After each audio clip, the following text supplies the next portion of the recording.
taon, mas umingay ang volleyball sa Pilipinas dahil sa mga historic wins at standout performances ng Alas Pilipinas. Nako, sige, unahin natin sa women's. Ayan, partner, sa women's, syempre, unang-una yung Alas Pilipinas na women's natin na nanalo ng silver finish Yes. sa ABC Nations Cup.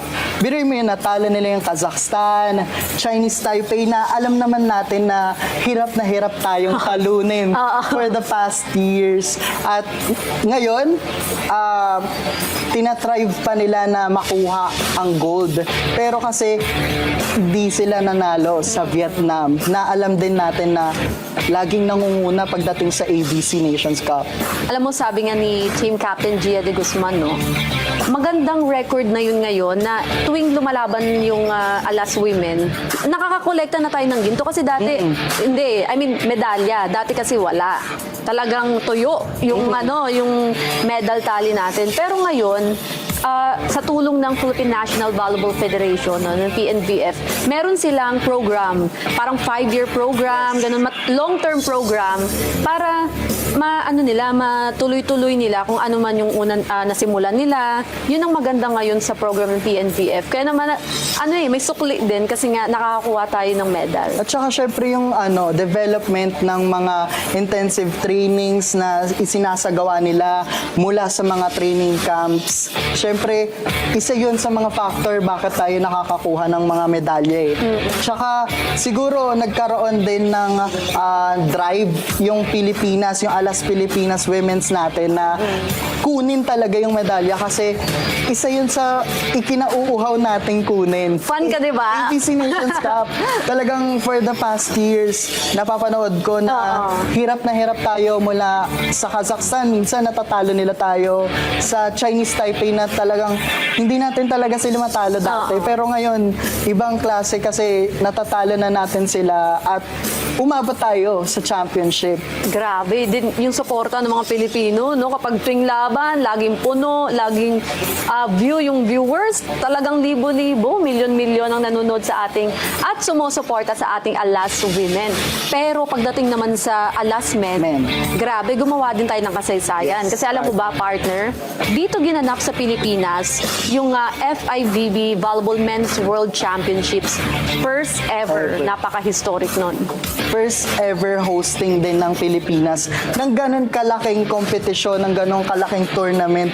At syempre, ibang klaseng pride din yung binigay ng ating koponan pagdating sa volleyball. 32 countries, 32 teams ang nagsagupaan, no? At kung di ako nagkakamali, pang 19 tayo dun sa 32. Yes. So, ibig sabihin, first ever din na Pilipinas, Alas Pilipinas versus Tunisia ang nakalaban natin, Egypt. Na natalo natin. Na hindi inaasahan din ng ibang fans kasi ang Egypt ay isa sa mga tinitignang powerhouses, kung hindi man powerhouses, rising team. Kasi syempre, iba ang klase ng lakas pag international level na eh. Napanood ko yun. Talagang yung mga tao nagsisigawan kasi ang Pinoy fans, sakala natin volleyball, mga babae lang. Pero yung sumuporta sa mga lalaki, ang dami din. O baka dahil sa mga players pala. Yung pala, no? Marami din kasi fans. Pero bukod doon, syempre, yung pagbabalik ni Brian Bagunas, isa yun sa pinaka-highlight ng FIVB eh. Nitong mga nakaraang tournament kasi wala siya, nasa Japan. So ngayon, isa sa mga highlight na tinitignan natin is yung pagbabalik niya. At saka, ako, ang pinaka na-amaze talaga ako, partner, is yung opposite hitter or outside hitter na si Josh Ibanez. Turn into libero. Libero, di ba? Naging libero siya, di ba, partner? Parang ibang klaseng setup yun eh, pagdating sa lineup.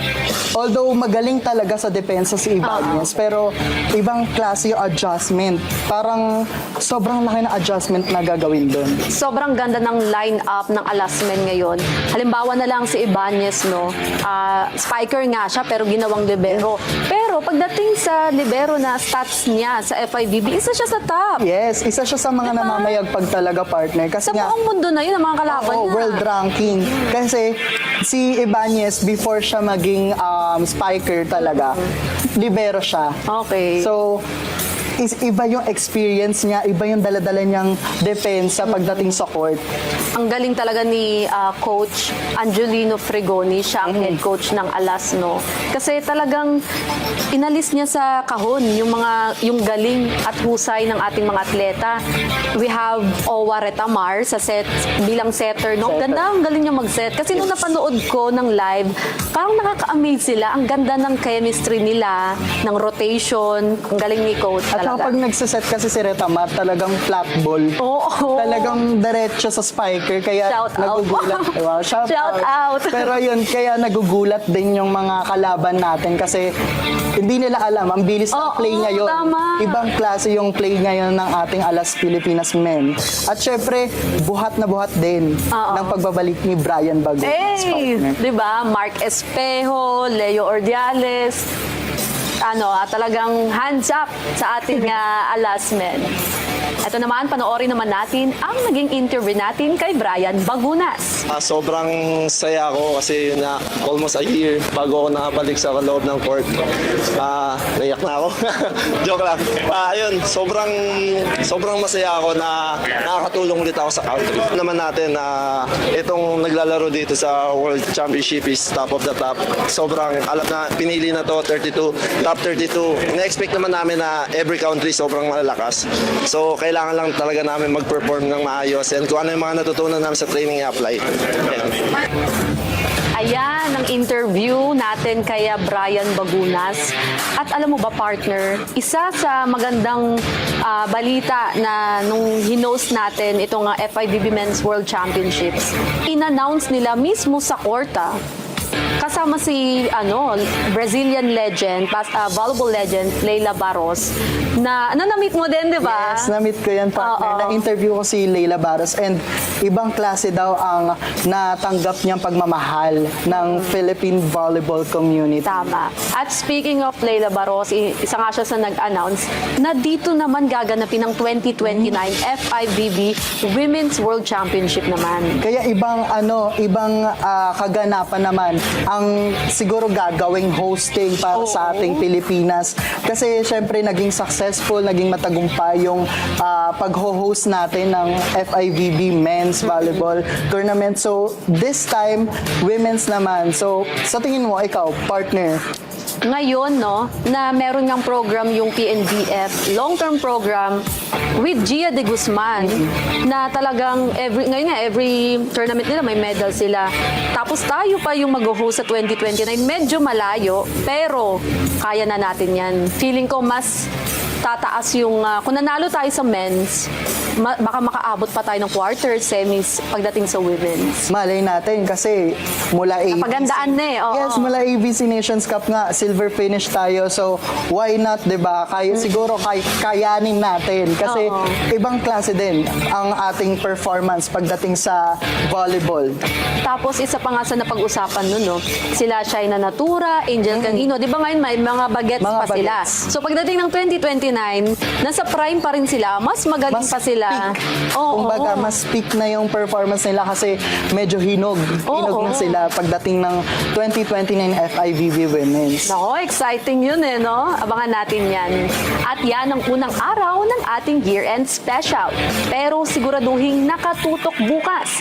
Dahil ang taong 2025 naman, nina Alex Ayala, Carlos Yulo, Eldro Yulo at Yulo Brothers at ng mga boxers natin na sina Melvin Jerusalem, Pedro Taduran at Manny Pacquiao.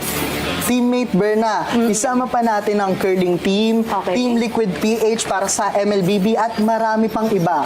Nako, abangan ko yan bukas. Manunod ako. Din ako. Sige, panoorin natin yung mga next na reporters natin na pag-uusapan na naman nila yung galing naman ng mga ating mga kababayan sa iba't iba ding larangan. Iba't ibang sports balitaan naman ang makikita nila at mapapanood nila bukas, partner. Excited ako yung kay Alex Ayala, no? Tapos sa Yulo Brothers. Yulo Brothers, ibang klase din ang Oo. performance nila this year.